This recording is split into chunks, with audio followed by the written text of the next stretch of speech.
ಶೇಂಗಾ ಚಟ್ನಿ ಮಾಡ್ತಿದ್ದೇವೆ ಈಗ. ನಾನು ಇಲ್ಲಿ ಅರ್ಧ kg ಶೇಂಗಾ ಕಾಳು ತಗೊಂಡಿದ್ದೀನಿ. ಇದನ್ನು ಚೆನ್ನಾಗಿ ಹುರ್ಕೋಬೇಕು ಶೇಂಗಾ ಕಾಳನ್ನ. ಇದಕ್ಕೆ 3 ಸ್ಪೂನ್ ಬೆಲ್ಲ ತಗೊಂಡಿದ್ದೀನಿ, 1 ಸ್ಪೂನ್ ಖಾರ ಪುಡಿ, 1 ಸ್ಪೂನ್ ಉಪ್ಪು, ಬೆಳ್ಳುಳ್ಳಿ. ಈ ಬೆಲ್ಲನ ಪುಡಿ ಮಾಡ್ಕೊಂಡು ತಗೋಬೇಕು. ಆಮೇಲೆ ಬೆಳ್ಳುಳ್ಳಿನ ಸಿಪ್ಪೆ ತೆಗಿಯೋದಾದ್ರೆ ತಗೊಳ್ರಿ, ನಾವು ಇದೇ ಥರನೇ ಹಾಕ್ತಿದ್ದೀವಿ. ಇದು ನಿಮ್ಮ ಇಷ್ಟ, ಸಿಪ್ಪೆ ತಗೊಂಡು.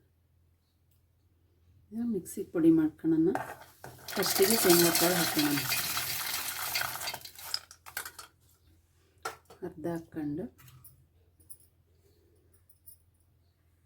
1 ಸ್ಪೂನ್ ಖಾರ ಪುಡಿ ಹಾಕ್ತಿದ್ದೀನಿ, ಅರ್ಧ ಸ್ಪೂನ್ ಉಪ್ಪು. ಇದನ್ನು ಸ್ವಲ್ಪ ಸಣ್ಣಕ್ಕೆ ಮಿಕ್ಸಿ ಮಾಡ್ಕೊಳ್ಳೋಣ. ಆಮೇಲೆ ಬೆಳ್ಳುಳ್ಳಿ ಬೆಲ್ಲ ಹಾಕ್ಕೊಳ್ಳೋಣ.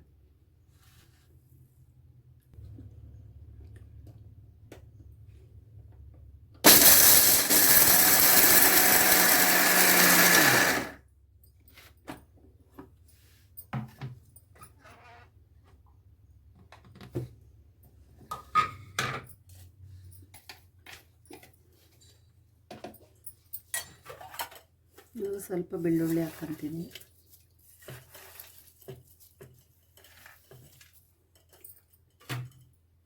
ಇವಾಗಲೇ ಸ್ವಲ್ಪ ಬೆಲ್ಲ ಹಾಕ್ಕೊಳ್ಳೋಣ, 1 ಸ್ಪೂನು. ಮತ್ತೊಂದು ಸರಿ ಮಿಕ್ಸಿ ಮಾಡೋಣ.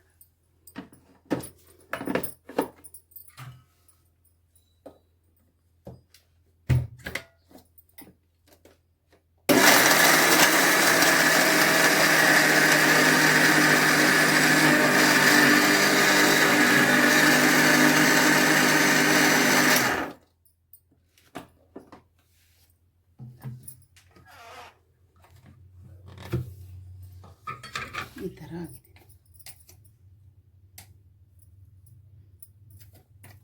ಇದೇ ಥರನೇ ಈಗ ಇನ್ನೊಂದು ಸರಿ ಇದನ್ನು ತಗೊಂಬಿಟ್ಟು ಈ ಕಾಳು ಇದನ್ನು ಮತ್ತೊಂದು ಸರಿ ಹಾಕ್ಕೋಬೇಕು.